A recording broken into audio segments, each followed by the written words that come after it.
We are picking up this week where we left off last week. If you didn't watch that video, there is a link somewhere up in that corner, I think, and another in the description. As a quick review, Mary appeared to a woman from Bolivia to allow her to see what we can't usually see at Mass and was told to tell everyone what she saw. We went over the Liturgy of the Word. Now let's go over the Liturgy of the Eucharist. I hope you're ready for this. We'll pick up at the offertory. That's right, offertory. The key part of that word is offer. We start by offering up our prayers and intentions. Often it starts with a deacon up there. Are we paying attention to him, to what he's saying? We should be, because we're asking the Lord to hear our prayer. He's asking for peace throughout the world, for world leaders, for the unborn and vulnerable, for the mentally and physically unwell, for the homeless, for the dead, etc., etc., etc. Are we praying for these things with intention? Or when we ask God to hear our prayer, are those prayers coming to him empty because we merely responded reflexively? What about when he prays for all the intentions we hold deep in our hearts? I'll be honest, especially on Sundays when I'm focused on music ministry, my mind is often thinking about the next song we're singing. However, after reading what Catalina was shown, this is a mistake I must fix. She said, suddenly, some characters whom I had not seen before began to stand up. It was as if from the side of each person present in the cathedral, another person emerged, and soon the cathedral became full of young, beautiful people. These radiant beings glided toward the center aisles and into a procession toward the altar. She goes on to describe 3 sets of guardian angels. The first set are angels of the people who, are actually paying attention to the Mass. They are each holding a golden bowl with a great light that shines from it. These, Mary explains to Catalina, are offerings, the intentions we just prayed that they are carrying to the altar. The second group of angels come empty-handed. These are the guardian angels of the people who just aren't paying attention. They didn't make any offerings, so the angels have nothing to give. The third and last group of angels look sad. Their hands are clasped before them, and their eyes are downcast. These are the angels of people who were forced to be there, or they're just out of an obligation. These are the angels of the people who don't even want to be there. Mary then says to Catalina, do not sadden your guardian angels. Ask for much.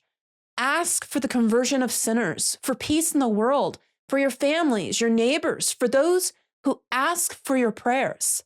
Ask for much, but not only for yourselves, but for everyone else. Okay, time out. It is tangent time. I want to focus a moment on one of those lines. Do not sadden your guardian angels. I have to admit, my angel has been in that second category far too often.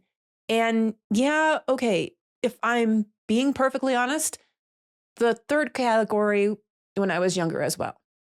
In this vision, Mary gives Catalina easy instructions on how to avoid making your angel sad at Mass.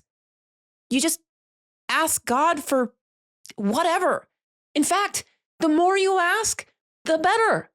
Seriously, that's it. Why wouldn't you do that? I am going to take this moment to make a public apology to my guardian angel. Guardian angel, I am sorry for every time that I get distracted at Mass and leave you empty-handed at the offertory because I didn't take the time to simply ask God for, well, anything. I am also sorry for all the times when I was a young fool for being bitter at Mass and annoyed with my parents for making me go. And on a side note, thank you, Mom and Dad, for making me go to Mass, even on holy days of obligation in the middle of the week.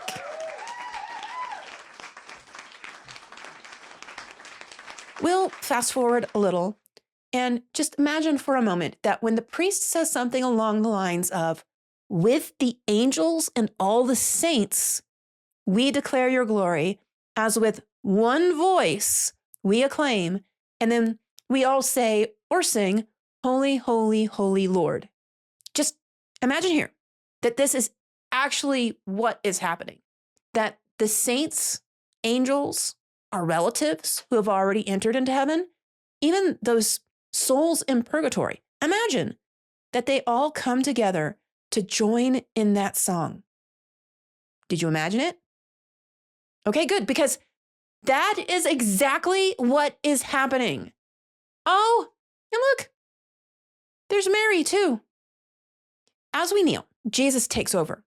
The priest, in persona Christi, or in the person of Christ, says the words of the consecration. Check out this video I did on what actually happens here because it is amazing.